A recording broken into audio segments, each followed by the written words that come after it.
Hi, everybody, and welcome back for another chapter of Sri Nisargadatta Maharaj's I Am That. And today we will be looking at chapter 51. So let us begin. This is about midway down the chapter. I feel I'm not as helpless as you make me appear. I feel I can do everything I can think of, only I do not know how. It is not the power I lack, but the knowledge.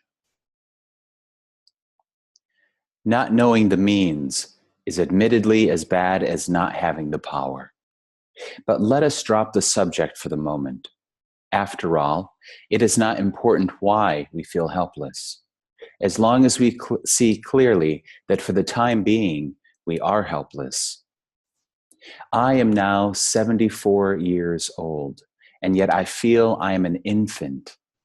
I feel clearly that in spite of all the changes, I am a child. My guru told me that child, which is you even now, is your real self, Swarupa. Go back to that state of pure being, where the I am is still in its purity, before it got contaminated with this I am or that I am. Your burden is of false self-identifications. Abandon them all. My guru told me, trust me. I tell you, you are divine. Take it as the absolute truth. Your joy is divine. Your suffering is divine too. All comes from God. All comes from God. Remember it always. You are God. Your will alone is done. I did believe him, and soon realized how wonderfully true and accurate were his words. I did not condition my mind by thinking, I am God, I am wonderful, I am beyond. I simply followed his instruction, which was to focus the mind on pure being, I am, and stay in it.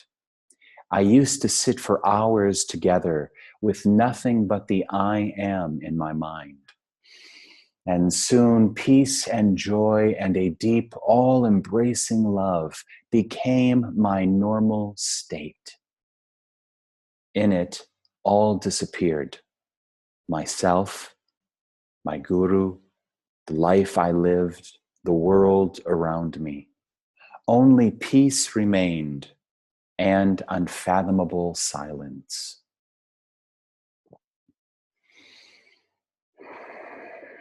I simply followed his direction, his instruction, which was to focus the mind on the pure sense of being, I am, on the I, on the consciousness, the presence, the aliveness, the awareness, which is always here. Just check for yourself. It's always here. Pure being, pure awareness. I used to stay and sit for hours together with nothing but the I am in my mind. Not just thinking, I am, I am, I am, I am, but these are pointers. I am, these words are pointing to the beingness and the awareness. So resting, staying as awareness, not a person staying in awareness, but awareness staying in awareness, beingness staying in awareness. I am, life is, God is, this is. I am pure being, pure awareness. I used to sit for hours together with nothing but the I am in my mind and in my heart, and soon peace and joy and a deep, all-embracing love became my normal state. Peace and joy and a deep, embracing love became my normal and natural state. In that state of love, everything disappeared. Myself, my guru, the life I lived, the world around me. Only peace remained, and unfathomable silence. Peace and silence and love. Let everything dissolve and disappear in this peace, silence, and love. Rest. Let it all go. Remember, you can only lose what you are not. So let it all go. Anything that can come and go is ultimately false and unreal. So just don't be concerned with whatever comes and goes. Let it go. Don't hold, don't grasp, don't reach. Simply allow the flow of life, the flow of consciousness. All comes from God, said Nisargadatta's guru. Everything is God. God is in everything, and everything is in God, appearing and disappearing. And yet you are even prior to that. Parabrahman, the void, no identification at all, nothing, no guru, no self, nothing but peace, darkness, and silence, but a divine darkness. A divine darkness. Your expectation of something unique, special, and dramatic, of some wonderful explosion, is merely hindering and delaying your self-realization. You don't have to have any kind of an experience. Nothing needs to happen for you to be already what you are. You are not to expect an explosion, for the explosion has already happened. At the moment when you were born, when you realized yourself as being, knowing, feeling, there is only one mistake you are making. You take the inner for the outer, and the outer for the inner. What is in you, you take to be outside you, and what is outside, you take to be in you. The mind and feelings are external. The mind and feelings are external, but you take them to be intimate. You believe the world to be objective, while it is entirely a projection of your own psyche. That is the basic confusion, and no new explosion will set it right. You have to think yourself out of it. There is no other way. Watch your thoughts. Watch your thoughts as you watch street traffic. People come and go. People come and go. You register them without any kind of response. It may not be easy in the beginning, but with some practice, you will find that your mind can function on many levels at the same time, and you can be aware of them all. It is only when you have a vested interest in any one particular level that your attention gets caught in it and you black out on all other levels. Even then, the work on the blackened out levels goes on outside of the field of consciousness. Do not struggle with your memories and thoughts. Do not struggle. Try only to include in your field of attention the other, more important questions, like, who am I? How did I happen to be born? Whence this universe around me? What is real and what is momentary? No memory will persist. Seeking pleasure, no memory will persist if you lose interest in it. So take away your interest in the mind, in the drama. It is the emotional link that perpetuates the bondage. You are always seeking pleasure and avoiding pain. always after happiness and peace. Don't you see that it is your seeking pleasure, avoiding pain? Don't you see that it is your very search for happiness that makes you feel miserable? Try the other way, indifferent to pain and pleasure, neither asking nor refusing. Give all your attention to the level on which I am is timelessly present. Soon you will realize that peace and happiness are in your very nature, and it is only seeking them through some particular channels that disturbs. Avoid the disturbance. That is all. To seek, there is no need. You would not seek what you already have. You yourself are God, the supreme reality. You are the supreme reality.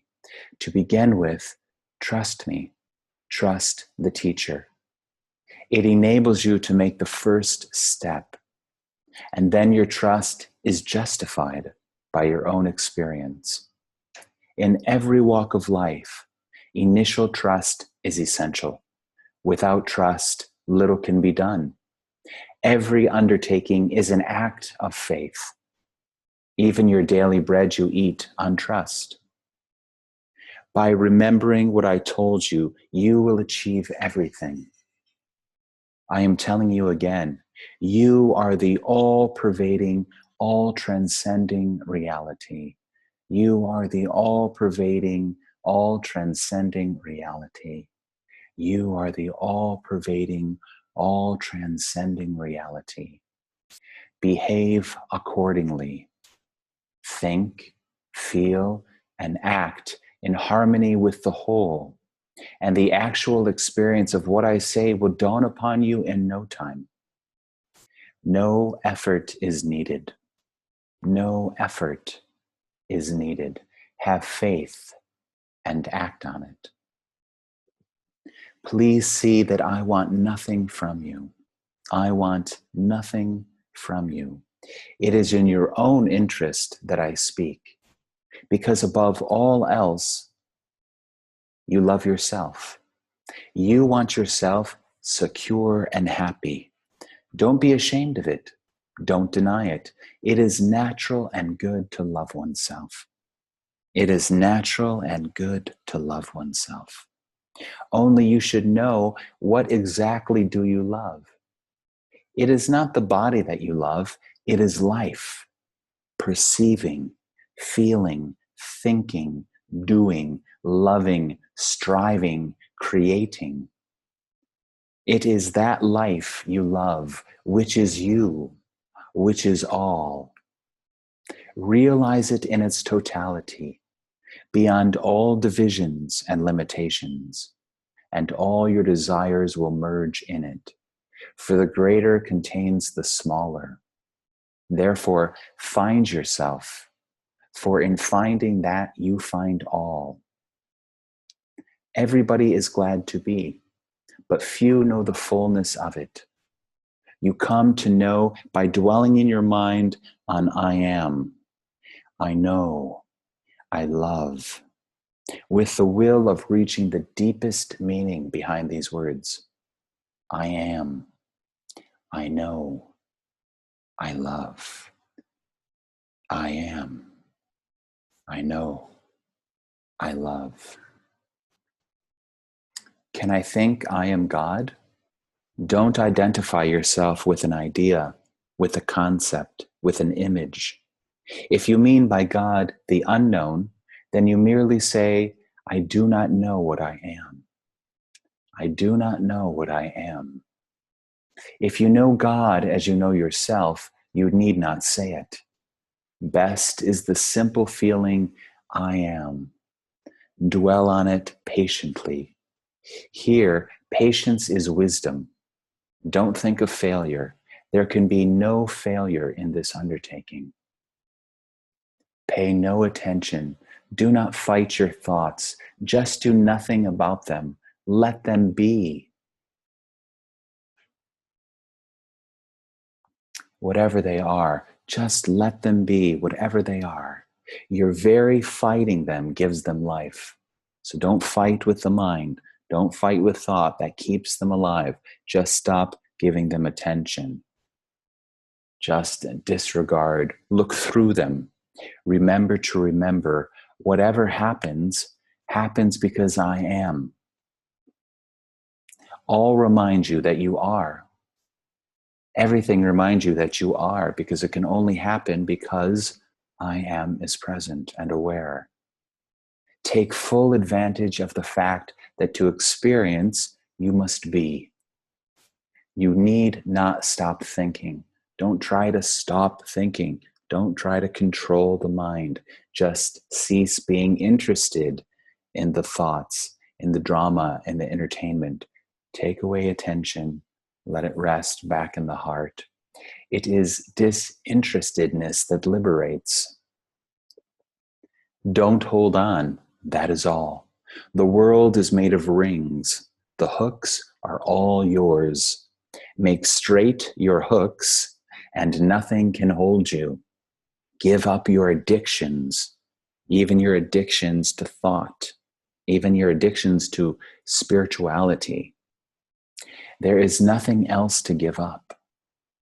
Stop your routine of acquisitiveness, your habit of looking for results, and the freedom of the universe is yours. Be effortless.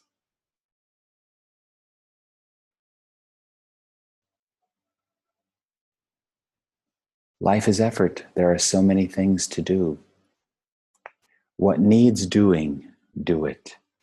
Don't resist. Do what needs to be done. Doing can happen. It won't upset the being. Your balance must be dynamic, based on doing just the right thing from moment to moment.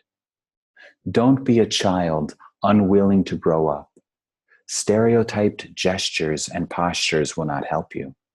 Rely entirely on your clarity of thought, purity of motive, and integrity of action.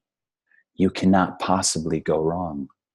Go beyond and leave all behind. You want something like round-the-clock ecstasy. Ecstasies also are experiences which come and go. Necessarily, for the human brain cannot stand the tension for a long time. A prolonged ecstasy will burn out your brain unless it is very extremely pure and subtle. In nature, nothing is at standstill. Everything pulsates, appears, and disappears. Heart, breath, digestion, sleeping and waking, birth and death, everything comes and goes in waves, Rhythm, periodicity, harmonious alternation of extremes is the rule. No use rebelling against the very pattern of life. Accept life. See life for what it is. Accept it. If you seek the immutable, go beyond experience. When I say remember I am all the time, I mean come back to it repeatedly. Come back. No particular thought can be mind's natural state. Only silence. Only silence. Not the idea of silence, not the imagination of silence, but silence itself. When the mind is in its natural state, it reverts to silence spontaneously. After every experience, or rather every experience happens against the background of silence. Now, what you have learned here becomes the seed. You may forget it, apparently, but it will live and in due season sprout and grow and bring forth flowers and fruits. All will happen by itself. The grace of God. You need not do anything, only don't prevent it. You don't have to do anything. There's no effort. Just simply don't prevent it. Don't stop it from happening. Okay, thanks everybody. Kind of a short chapter today. Namaste. Thank you, Guruji, for your words. I think I'll go back and read and listen to these words again and let those seeds be planted in my heart. Peace. Peace. Namaste. Bye-bye. Thank you.